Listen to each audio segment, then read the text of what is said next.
आपका डॉग खुजली कर रहा है और आप सोच रहे हैं शायद एलर्जी की वजह से हो रहा है या गर्मी की वजह से हो रहा है, तो रुक जाइए, क्योंकि एक गलत डायग्नोसिस आपके डॉग की स्किन को पूरी तरह से बर्बाद कर सकता है। तो आज मैं आपको बताऊंगा सार्कोप्टिक मेंज और एलर्जी के बारे में डिफरेंस, और ये डिफरेंस पता करने से आप अपने हजारों रुपए बचा सकते हैं और साथ में अपने डॉग की सफरिंग को भी। सबसे पहले सार्कोप्टिक मेंज को समझते हैं। सार्कोप्टिक मेंज यानी कि एक एक्टोपैरासाइट यानी स्किन पे रहने वाला एक ऐसा छोटा सा कीड़ा जो माइक्रोस्कोप में दिखता है। यह डॉग की स्किन के अंदर सुरंग बना के रहता है और इसके चलने से डॉग को खुजली नहीं होती।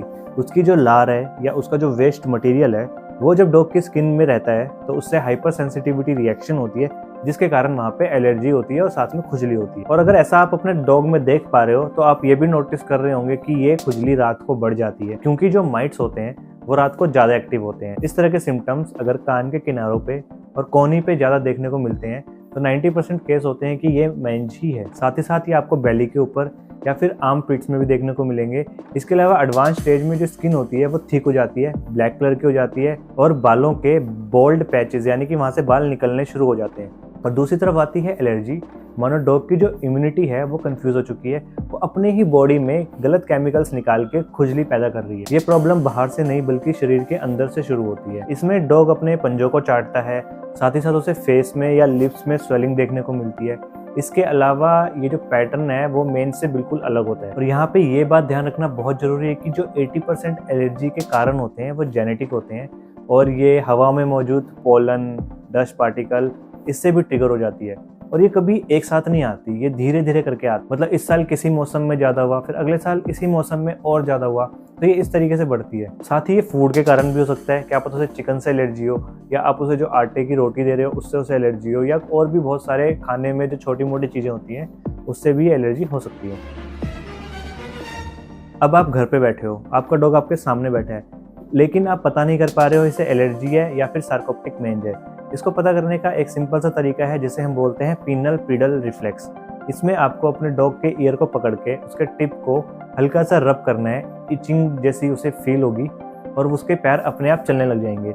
अगर ये पैर उसके अपने आप चल रहे हैं तो ज़्यादा चांसेस है कि ये सार्कोप्टिक मेंज हो, बिकॉज बार बार खुजलाने से उनका रिफ्लेक्स बन जाता है, जबकि एलर्जी के केस में ये रिफ्लेक्स नहीं होता।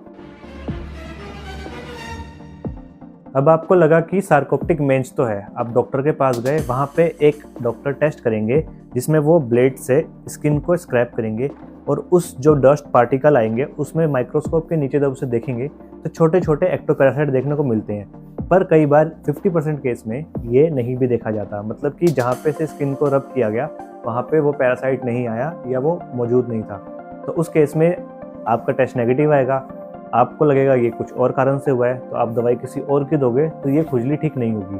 तो इसलिए प्रॉपर डायग्नोसिस देना और सिम्टम्स को पहचानना बहुत इंपॉर्टेंट होता है, वरना सिर्फ पैसे वेस्ट होते हैं। और सार्कोप्टिक मेंज इसलिए भी खतरनाक है क्योंकि ये डॉग से ह्यूमंस को हो जाती है, बच्चों को हो जाती है, और उनके भी कोहनियों में या गले में इचिंग हो जाती है और बहुत सीवियर इचिंग होती है। वो हमारे को भी फिर उसका ट्रीटमेंट करवाना पड़ता है। और एलर्जी जो होती है वो यूजुअली नहीं फैलती, इसलिए जैसे कई बार बड़े लोग बोलते हैं कि डॉग को हाथ मत लगाओ तुमको खुजली हो जाएगी, तो वो शायद सार्कोप्टिक मेंज के लिए बोलते हैं, ना कि एलर्जी के लिए बोलते हैं। इतनी वीडियो देखने के बाद आपको ये तो समझ आ गया होगा कि एक्टोपैरासाइट्स को मारने के लिए हमें ऐसी दवाइयाँ देनी पड़ेगी जिससे पैरासाइट की डेथ हो, और एलर्जी को बचाने के लिए हमें ऐसी मेडिसिन देनी पड़ेगी जिससे हमारी इम्यूनिटी कंट्रोल में रहे और वो बेफालतू में एक्टिवेट होकर इचिंग पैदा ना करे। बहुत सारे इंजेक्शंस आते हैं, स्पोटॉन्स आते हैं, फॉर्मुलेशंस आती हैं जिससे कि हम सार्कोप्टिक मेंज को अच्छे से कंट्रोल कर सकते हैं। लेकिन इसके अलावा इन्वायरमेंट में भी उसके जो एग्स होते हैं या जहाँ पे आपका डॉग होता है वहाँ पे भी ट्रीटमेंट करना जरूरी है। इसके लिए आप ऑनलाइन कंसल्टेशन भी कर सकते हैं। और एलर्जी के लिए डायग्नोसिस होने के बाद काफ़ी आपको डॉग को प्रोटेक्टिव इन्वायरमेंट में रखना पड़ेगा।